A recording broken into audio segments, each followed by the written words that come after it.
This is Good Together, the podcast that inspires you to create change in the world every day. Keep listening for actionable tips and tricks to incorporate eco-friendly practices into your daily life.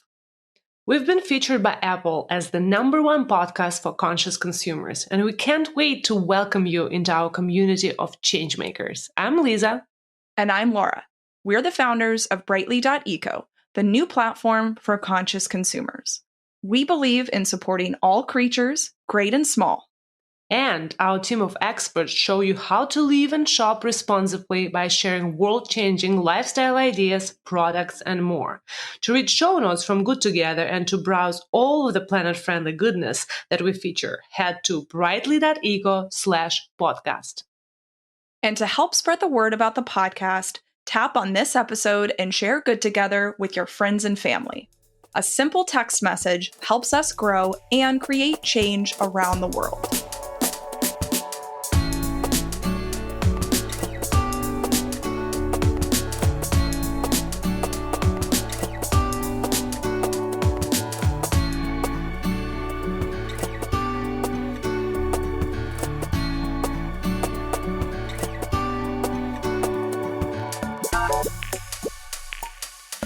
This episode is brought to you by Sheets and Giggles. Laura, you've probably heard me talk all the time about my love for Sheets and Giggles. I've been sleeping on their new sustainable eucalyptus sheets for the past 8 months straight. I recommend them 1,000%. Every week I wash them and put them back on the bed right away. They're my go-to sheets. All of my other sheets, even the ethical ones, are taking a long break. After hearing you rave about them for so long, Lisa, I finally got a chance to try their new eucalyptus comforter. So I'm a weirdo. I really like having a comforter on my bed all the time, even when we have the heat blasting. I haven't woken up once hot while I was using this one from Sheets and Giggles. It's a great ethical and sustainable alternative to the down comforter we used to use that's now sitting on our guest bed. Another thing I love about Sheets and Giggles is that they don't use plastic packaging and the materials don't use pesticides, so they're kind to our animal and insect friends. They also plant a tree for each sheet set that is sold, and they are passionate about giving back. They give 10% off to customers who donate their old sheets to homeless shelters, and they have donated over $40,000 to Colorado COVID relief. Good Together listeners get 15% off by using the code BRIGHTLYECO at sheetsgiggles.com. Did you know that 40% of engagements occur between Thanksgiving and Valentine's Day? I was actually surprised to learn that Valentine's Day is only the 5th most popular day to propose, after Christmas, Christmas Eve, New Year's Day, and Sunday before Christmas. And yet millions of Americans are probably right at this very second researching everything there is to know about engagement rings, diamonds, and precious metals. Is there such a thing as a sustainable or conflict-free diamond? Has there been progress made within the industry since Leo DiCaprio starred in Blood Diamond? Listen to today's episode for a primer on all things diamonds from a founder whose company makes carbon-negative diamonds from air. And I promise you, I'm not even kidding. Hi, and welcome to Good Together, listeners. As you know, Valentine's Day is just around the corner, and even though this Valentine's Day is very much like no other, love is still in the air, right? People are hosting Zoom weddings, getting married, and of course, getting proposed to before that, right? So if you're yet to propose or get proposed to, here's the thought for you. Do you know how sustainable your engagement ring is? What is it made of, and who has mined the diamond you are so proudly wearing? Over the past year, Laura and I have discovered quite a few ethical jewelry and diamond companies. But when I heard of Ether Diamonds, I knew we had to interview their founder because their diamonds are made from air. You heard me right, listeners. Ether Diamonds produces diamonds from air. And without further ado, I want to welcome Ryan Shearman, Ether Diamonds co-founder, to our podcast. And Ryan, please welcome and please introduce yourself and tell us, are your diamonds really made from air? Well, thanks for having me. So my name is Ryan Shearman, and I'm the co-founder and CEO of Ether Diamonds. And yes, we make diamonds from thin air. Essentially, we've developed a proprietary technology that allows us to transform harmful CO2 that's in the air into gem-grade diamonds. So we're very excited, having just launched, and happy to tell you all about it today. That's amazing. Whenever I was telling my husband last night about that, my mom's like, wait, no, really? From air? That's cool. We'll talk about more details about the whole. I really want to kind of understand at least a little bit, or pretend that I understand the chemical processes behind that. But I'm curious if you can tell me a bit about yourself. What kind of gave you the idea for the company? Why and when you started it? Sure. So we started the company in 2018. I had just sold my previous business. I knew that I wanted to do something that was very impact driven. I'd become more and more interested in the things that were happening in the climate space, and started asking myself, what can I bring to the table to have the maximum output possible? So I started really sitting there analyzing my skill set based on different things I've done in my career, and in chatting with a former colleague of mine who's now my co-founder, our COO, Dan Wino, we started having a discussion about direct air capture, new technologies that were coming to the forefront that would enable humanity to decarbonize our environment using technology rather than just natural-based climate solutions. And in those conversations, it occurred to us, diamonds are just crystalline carbon. Carbon is way, way high in its concentration in terms of its atmospheric makeup. CO2 is over 400 parts per million. The need of humanity to bring that back down to pre-industrial levels is quite strong, quite important, and we believe we've found a way to do that while transforming something that is ever present and harmful into something rare and beautiful. That's very interesting. So I'm curious, what was your background? Do you and your co-founder have kind of chemical engineering, scientific background? So interestingly enough, and I do think this is what makes us so well Hmm. suited for this, we're both engineers who also have experience in the jewelry industry. So I have a degree in mechanical engineering, and much of my early career was focused on material science. Dan and I actually met while we were working for David Yurman. So I was one of the early employees on David Yurman's men's team, and Dan worked on the women's team. We sat all of 6 feet away from each other, and quickly became friends. And it was actually probably 10 years after we met that we started talking about what would eventually become Ether. Wow. Well, before we talk more about Ether, I would love for us to talk first about the difficult stuff, right? So, what is wrong with the current and traditional diamond industry, the one that has existed for the past few hundred years? We've briefly covered with Laura in the previous episodes, but I would love kind of to hear your take on it because, of course, you are in this industry, you understand all of the details, the current situation. Is there progress that the industry as a whole is doing? Sure, there's definitely progress. Hmm. I don't think there was enough progress for me to sit back and say, yes, the industry is doing all that they can to reverse behaviors that have been well entrenched. Like you said, Hmm. this industry is long standing. We've been pumping CO2 into the atmosphere at industrial scale for well over a century. And diamonds really, I mean, the first recorded diamond usage in jewelry goes back several millennia. For the past 400 years, very much so. It's been ingrained in human society. And then really in the last 110 years or so, it's really started to kind of hit its stride, especially accelerating after the Great Depression. And through that time frame, it was not even part of the equation. People weren't concerned about the environmental footprint. Absolutely. What does it really take to pull these diamonds out of the ground? If you want to understand the ramifications of diamond mining, the amount of soil that has to come out of the ground to produce a single 1 carat diamond is about enough to fill the average American living room. Wow. It also, yeah, so in addition to just moving that earth permanently, because no one backfills these mines after that, they're done pulling up the kimberlite deposit that they've been excavating from the ground. These holes are left there as permanent pockmarks on the planet. And we view this as problematic, but as an opportunity as well. What can we do to introduce a new paradigm where diamonds don't have to contribute to climate change? They can reverse climate change. And that's been our focus. There's another side of the equation that often is discussed, but maybe not always at the same time. And we see opportunity there as well. And that is about empowering consumers. The jewelry trade and the diamond trade in general are sometimes hard to navigate for consumers. And that's by design, right? The harder it is to understand what it is you're buying, the more opportunity there is to take advantage of consumers, perhaps. And we operate with radical transparency at Ether. We're looking to make sure that we, as a trusted provider, as a trusted brand, are there to hold your hand through the process so you know what you're buying. You're not just getting a piece of beautiful jewelry, you're getting that outsized environmental impact that comes along with it.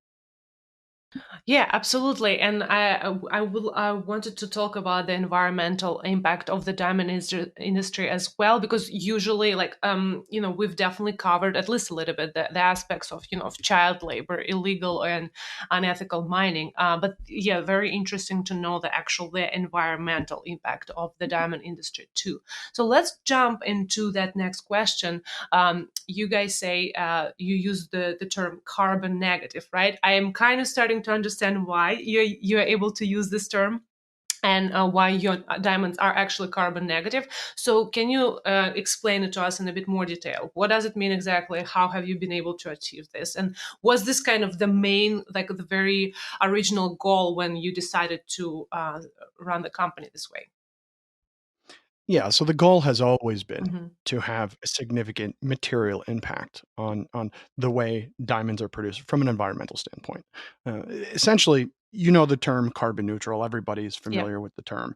10 years ago, that wasn't the case. Carbon negative is kind of at that stage right now. And we see a number of different terms being used and thrown around.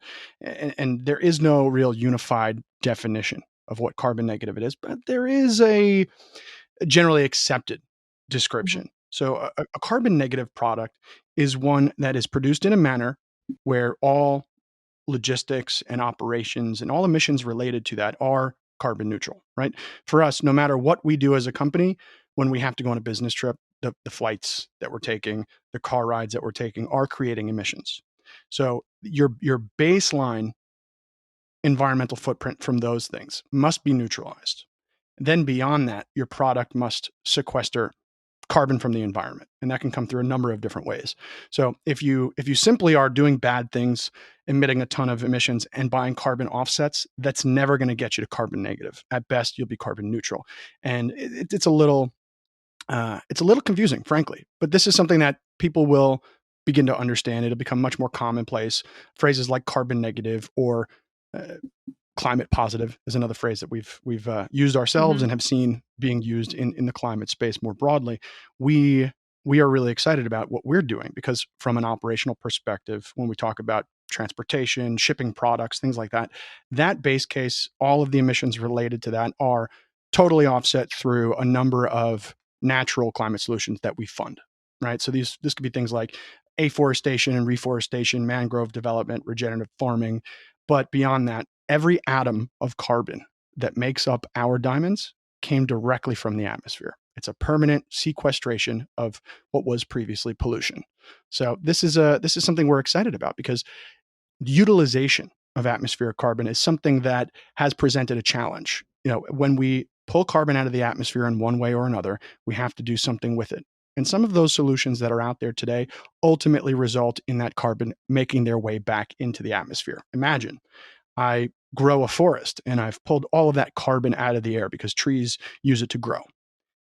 If those trees are later burned, when they're burned, they're releasing carbon dioxide right back into the atmosphere. So that's not a permanent sequestration. When we make diamonds from atmospheric carbon, there's no way that solid crystalline carbon is ever going back into the air. And that's something that we're really excited about.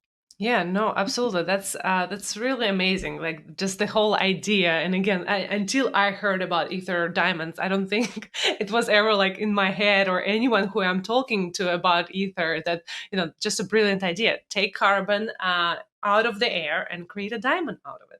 That's brilliant. Um, Yeah, essentially, we're turning pollution into solution. Yeah, I love that. Love that. So let's talk a bit more how ether diamonds are produced, and you kind of explained that already. But how do they differ from conventional diamonds and lab-grown diamonds? I think there is still a little bit of confusion. Obviously, okay. The first, I think we generally understand what conventional diamonds are, right? What is lab-grown? If you can explain it, because you obviously are much more educated on this. What is lab-grown diamonds, and how does ether diamonds compare to them? Sure. So a lab grown diamond is a diamond that is grown in a laboratory environment using one of two manufacturing technologies. So chemical vapor deposition and high pressure, high temperature. And those two technologies are a bit different. The end product from those two processes are a bit different.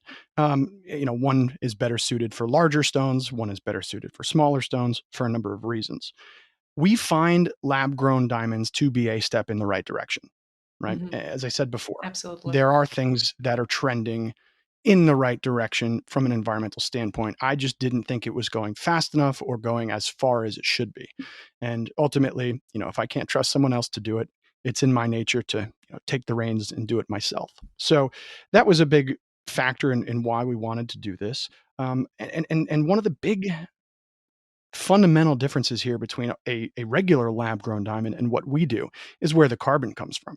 So the carbon that's used to create diamonds in a laboratory today, for the very most part, comes from fossil fuels, Oh, wow. right? So hydrocarbon feedstock is the predominant source of carbon for a diamond grown in a laboratory, and that comes from fracking. It comes from crude oil production, and for us, inherently propping up the oil and gas industry is in no way, shape, or form sustainable or environmentally friendly. Makes So, sense.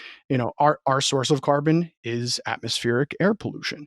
The two are fundamentally different, and what we've seen thus far is within the industry, the mining companies and the lab grown diamond companies arguing over who is less harmful to the environment. To me, that's not even an argument that is worth participating in. Lab grown diamonds don't require massive holes to be cut in the ground. They don't lead to acid mine runoff. There's a slew of reasons why lab grown diamonds are emphatically a step in the right direction, but they still require fossil fuels. They require a ton of energy. And based on where they're produced in the world, more often than not, that's not clean energy, and it's resulting in a significant amount of emissions. We take the paradigm and flip it on its head. We're not arguing over who hurts the planet the least. We're helping the planet, and that's a fundamental difference that makes Ether unique in the market. Absolutely. So basically, your product is net positive, climate positive, or again carbon negative, and that does make a Correct. huge difference. And so I think I've seen that on the website. So technically, or I don't know, chemically speaking, your diamonds are essentially real diamonds, right? And lab grown diamonds, they're not real diamonds. So, to be clear, Hmm. lab grown diamonds and ether diamonds are Hmm. diamonds. The Okay. Federal Trade Commission has changed the rules up a bit, but essentially what we're making are atomically identical to what comes from the ground. Hmm. There are simulants in the market. These are not diamonds. These do not have the same material properties. Cubic zirconia is probably the best known simulant in the market. And they don't have the luster, they don't have that sparkle, the fire that a real diamond has. Diamond is a super material. And if you buy anything other than a diamond, you're shortchanging yourself. So we wanted to make sure that no matter what we did, if we were going to produce diamonds, we were going to do it the right way. And what we are producing are Type 2A gem grade diamonds with the highest color and clarity grades. Got it. Thank you for clarifying it. That's amazing because I'm definitely not an expert in the diamond industry by far. Another interesting term that Ether Diamonds uses on its website is fair mind. Can you explain this a little bit to us? Why this term? What it means to you? What it means to the ethos of the company? Absolutely. So Fairmind is a label, Mm. and it comes along with certification based on the source of that gold. So, essentially, gold can be pulled out of the ground in a number of different ways, all with different environmental impacts. Fairmind is an organization that comes in and they certify that this gold is coming from responsible, artisanal, small scale mining operations across the world. And they have standards in place to ensure that there are responsible practices. So for us, if we're going to go and do the right thing with respect to the diamonds, we can't shortchange our customers by going and getting any type of gold. And when we first started, we said, all right, perhaps we can get recycled gold. And it turns out that is a bit of a greenwash term. Hmm. There are recycled gold sources that can be clean. But if I take dirty gold and I make some jewelry with it and I have some scrap left over and I melt that down once, it's now considered recycled gold. So just because it was dirty a week ago and has been remelted, that doesn't make it any cleaner. So we needed to make sure that the absolute source of the gold from when it came out of the ground was from the best, most responsible operations that we could possibly find. And that's why we've been working with Fairmine to do that. We're going to be doing similar stuff with other precious metals, but to start, we're focused on gold. The significance of gold in the jewelry industry for, since we started wearing jewelry and adorning our bodies, gold has been kind of that paramount, top of the top when it comes to precious metals. And we've designed our entire line around that. Very interesting. Yeah, because I was so focused on, I think, diamonds, and I was preparing our conversation all about diamonds because, diamonds made out of the air. It just blew my mind. But obviously, you need precious metals for the rings and jewelry too. So I was not familiar with Fairmine. I love that you guys use a third-party company verification system. To source precious metals as well. So if I'm understanding correctly, right now you only work with gold, right, for your jewelry?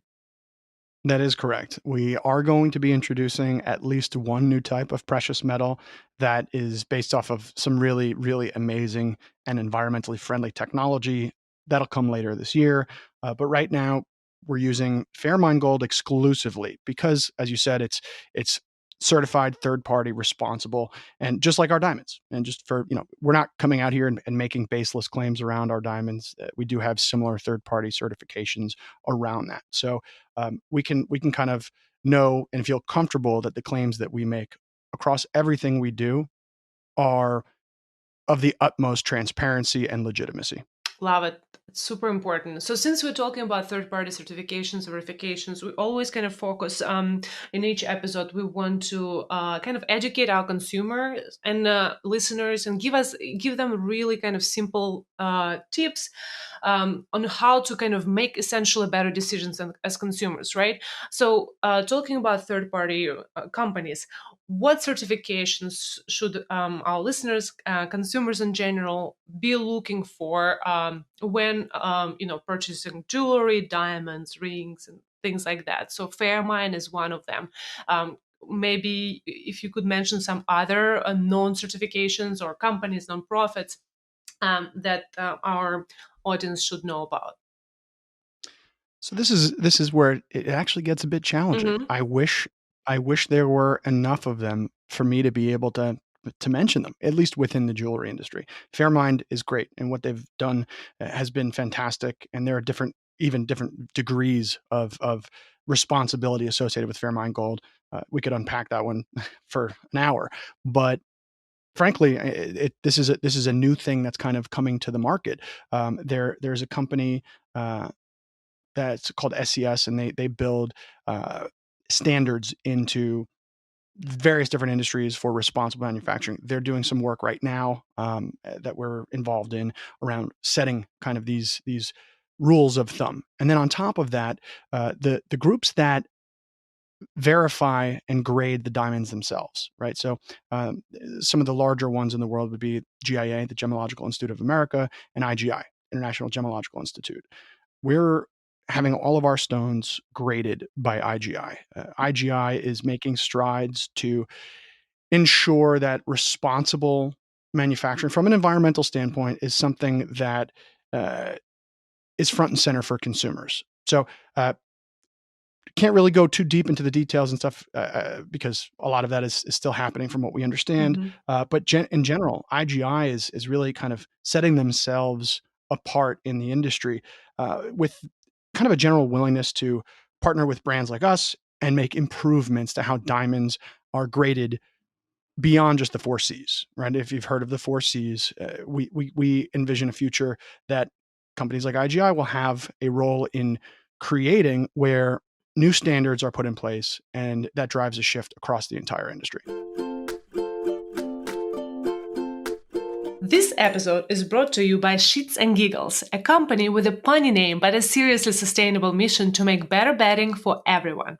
We started partnering with Shits and Giggles earlier this year, and the positive reviews from our community keep coming in. I've been on a hunt for sustainable bedding for a long time now until Brightly actually recommended Sheets and Giggles. I would highly recommend. The material is great. I personally tend to get hot at night, and my boyfriend tends to get cold. So it definitely serves as a happy medium. Highly recommend. I also get hot at night, and I found that after sleeping with Sheets and Giggles moisture wicking sheets over the past few months, I can't remember the last time I woke up overheated. I love my Sheets and Giggles sheets. They're my absolute favorite. Not only because they're super duper soft, but they are sustainably and ethically made out of eucalyptus. Yep, I love that our scout Ashley called out how soft the Sheets and Giggles sheets are. Plus, the eucalyptus that is in their 400 thread count sheets is grown without insecticides or pesticides. They also just launched a bunch of new colors, and I can't choose between navy blue and red. Help me! Sheets and Giggles bedding is super lightweight and soft, and they really nail it on zero waste packaging. We recommend Sheets and Giggles for the softest, most sustainable sleep out there. Good Together listeners get 15% off at checkout by using the code BrightlyEco at sheetsgiggles.com. So can you tell me what does IGI stand for again? The International Gemological Institute. And the 4 C's you were talking about? So yeah, when you buy a diamond, the 4 C's are, the base characteristics upon which a diamond is graded and then priced at. So you've obviously got the carat weight of the stone, right? Carat is often confused for size, and it often presents itself that way, but it is actually a unit of weight. Then you've got the color of the stone, right? And that ranges from D all the way to the back end of the alphabet. DEF is the colorless range. Anything for a wedding or bridal or nice pieces of luxury jewelry is generally H color or better. And then you've got your cut. Your cut is going to be, the symmetry, the dimensions, the polish of the stone. That's exactly how well, the craftsmanship is with regard to the shape of the stone. And then you have your clarity, and clarity relates to the inclusions in the stone. So if you've ever looked at a diamond before, as you move it around in the light, you might see small little specks of black or brown or gray inside the diamond. These are natural imperfections, right? When a diamond grows from the ground, there's a lot of different conditions happening all at the same time, and you get imperfections in the crystal lattice of the diamond. And if you think of other forms of carbon, right, like the graphite in your pencil, it's black. So when you have carbon that is not in that perfect crystalline matrix, it presents as black. So that's why you get these little imperfections. So to review, carat, color, cut, and clarity. Yeah. Those are the 4 C's. Thank you. Thank you so much for explaining all of this. I feel like I kind of got like a Diamonds 101 crash course, because a lot of our listeners are younger too. So I'm sure I'm not the only one who is not familiar with all of these terms. Well, happy to help. Yeah, no, I love it. Well, I also wanted to talk to you about, since now we've talked a little bit of the kind of good certifications to look for, to think about, right? Let's talk about kind of the obvious red flags that consumers need to be aware of and avoid when shopping for diamonds and jewelry. You've mentioned a little bit of the greenwashing aspects. Maybe you can also tell us what other like greenwashing techniques or terms are prevalent in this industry. The word sustainable comes to mind. Mm-hmm. There are, and this is actually something that even the Federal Trade Commission has taken action on. There are brands who will come out and make claims around sustainability, claims that are unfounded. This was a bit more prevalent even just, a year or two ago, until the Federal Trade Commission came in and said, no, you cannot make these claims not without proper substantiation. So when a brand comes out and says things like sustainable, it's hard to quantify sustainable. So there are brands, especially small brands, these are the ones that you see on Instagram perhaps, that sometimes make these claims and can't substantiate that. So that's something to be aware of. Ultimately, I would boil it down to making sure you're doing your own research, making sure you're buying from a source that you trust. And this isn't, something that's immediately obvious. So another recommendation would be, when you're out there and you're looking, buying a diamond can be a daunting process. But there's a wealth of information on the internet. The vast majority of consumers who buy diamonds, over 85% of consumers report that they do a ton of research online. The process can take 3 to 4 months. Wow. And that's because people want to really, wrap their head around it. And then oftentimes they're looking for the right diamond. So when you're going out and you're buying a stone, something to look out for are the claims that the company's making. Do they have third-party certifications that support those claims? That's a big That's one. exactly. And then ultimately, I don't want to just get to net zero. I don't ever want to just be flat. We use this business as an economic engine for change. We believe it's good to do good. And that's something that I would just always recommend from just the standpoint of being a consumer. I personally, in my life, always strive to shop with brands that have alignment with my personal values. And that's something that I couldn't recommend more. Yep, love it. And I'll ask you more for more kind of like ethical general tips in the end of the episode too. One thing I wanted to ask, you were talking about something. Oh, yeah, this is not the question on in my notes, unfortunately. So sorry if it's a surprise, but I'm sure you're aware of this. The Kimberly process. Can we talk a little bit about that? There is other companies, kind of more.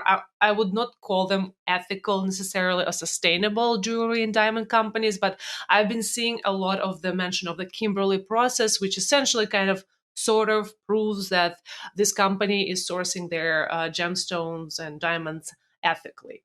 Is that true? This is a topic I could talk about for quite some time. And I don't want to just come out and badmouth the Kimberly process, but I do believe it is a flawed process. And here's why.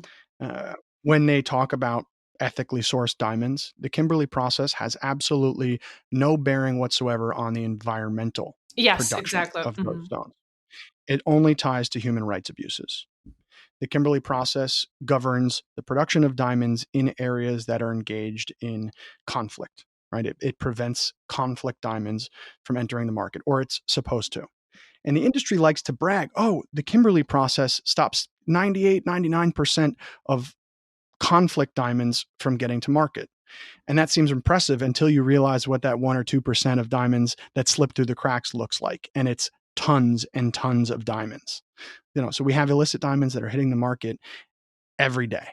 That's problematic. It should be zero. So it's not bad for the industry. It was a great thing. It's, again, like the introduction of lab grown diamonds, a step in the right direction. But we as humans, the sentient beings on this planet, we need to do more. We need to strive to take things and continually improve them. And well, while the Kimberly process was a step in the right direction, we can do more. There are stones that would be coming from areas that maybe the average layperson would say, no, that's a conflict diamond. But because of the structure and because of certain definitions in the Kimberly process, it actually doesn't pertain to those diamonds. So you end up getting a number of different scenarios in which diamonds are produced in a way that is not ethical, but are considered ethical because they don't trigger certain parts of the Kimberly process. So again, it's a step in the right direction for the industry. We need to do more. Absolutely. And that's kind of how I was thinking about that too. I was kind of, as someone who researches a lot of like topics, sustainable brands, I kind of got a sense that Kimberly process, I thought it was good, but I kind of had a sense that it's basically the very first or like minimal step that you can take to purchase like a little bit like a more ethical version of the conventional diamond. For me personally, human rights abuses, like one thing I absolutely wanted to avoid is like the conflict diamond. That's just, we all watched Blood Diamond probably with Leo DiCaprio. So, but yeah, I kind of had a sense that it's, nothing is 100% perfect in terms of even like preventing 100% of conflict diamonds into the system. But you've mentioned, kind of alluded to, I don't want to put you on the spot, but I'm curious, do you have the numbers of like for the diamond industry, like how many diamonds are like produced per year, how many diamonds are bought per year? Like I've never knew this kind of figures. Sure. Mhm. Sure. So, on average, in recent years, it's been about 150 million carats of diamonds sold annually. So that's a pretty significant amount of diamonds. Mhm. There's an interesting change happening right now. So, when you open a new mining operation, whether it's a copper mine, a gold mine, or any other type of mine. You've already done a ton of geological surveys to the location. You've identified some type of mineral deposit that you want to excavate from the ground. You generally know almost exactly how much of it is underground. You know how long it's going to take to pull all of that up from underneath the ground, and you know effectively what the shelf life is of that mining operation. So, because all of that is known, we can say that today, 70% of all mines that are currently operating will be closed by 2040. That means half of the global output of diamond mining will go away. It will disappear over the next 20 years. So, in this case, we have demand increasing every year, but the global supply from the ground is going to be going down for the foreseeable future. We're not opening any new diamond mines. It's been a couple decades since the last large industrial diamond mine was commissioned.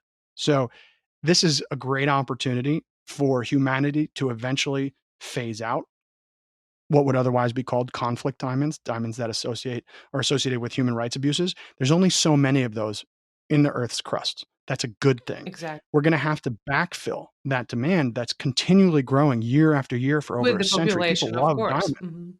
Right. So we need to produce more diamonds.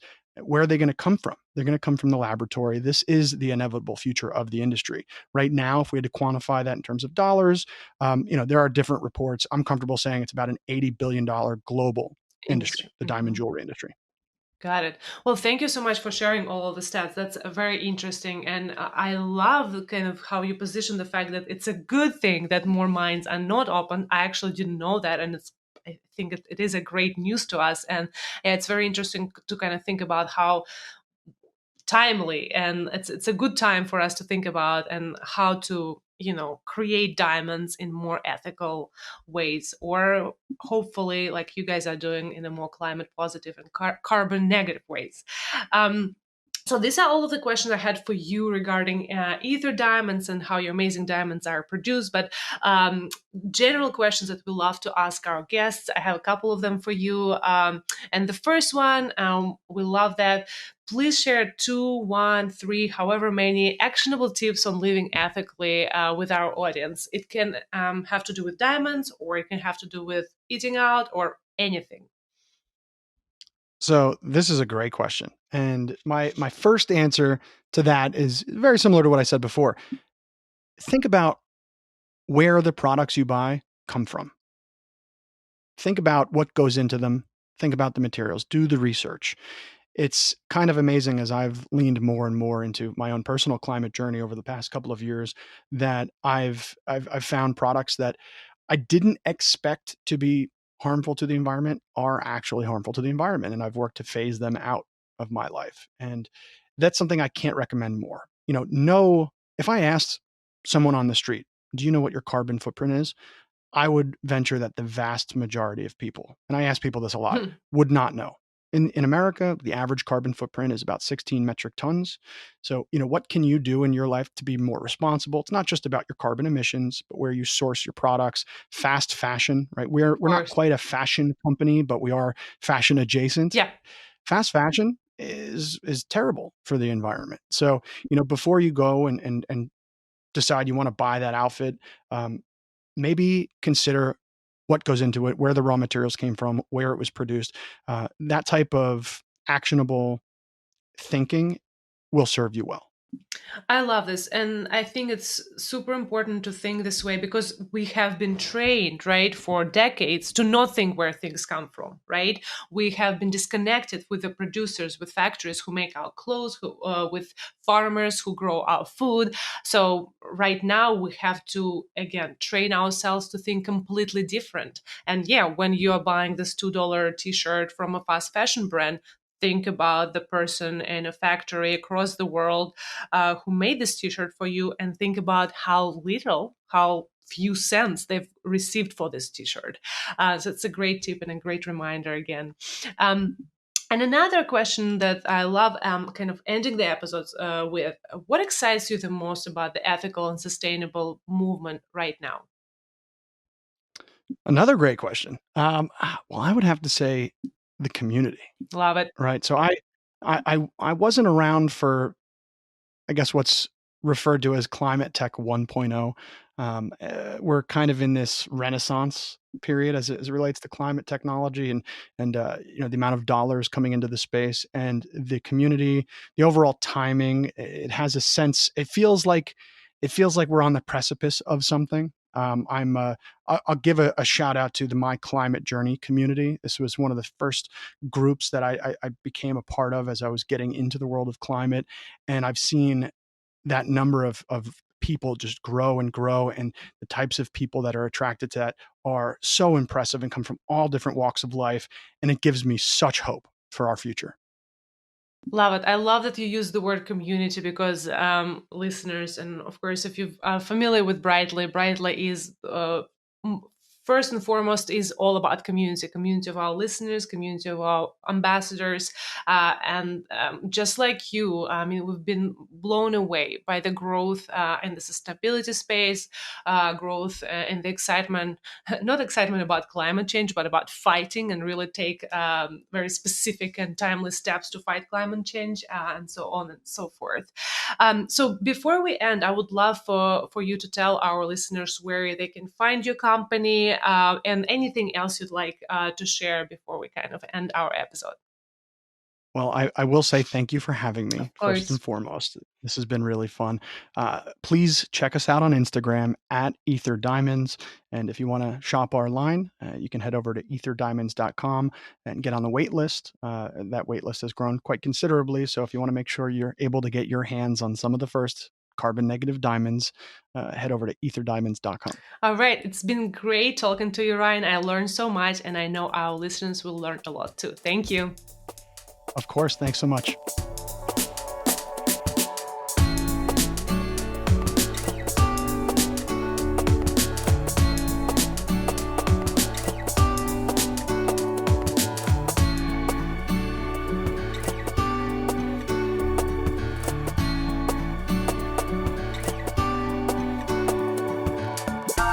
Thanks for joining us on another episode of Good Together.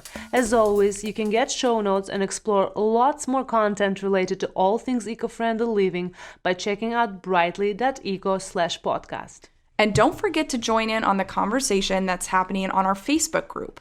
Simply search Good Together Ethical Shopping and it'll come up. You can also leave us a question through voicemail. The link is on brightly.eco/podcast. If you're into social media, give us a follow on Instagram, Facebook, and all of the channels. Our username is brightly.eco. Finally, we want to leave you with a reminder. Every day is a chance for you to create change, and you're already covered for today since you joined us here on the podcast. Stay kind and live brightly.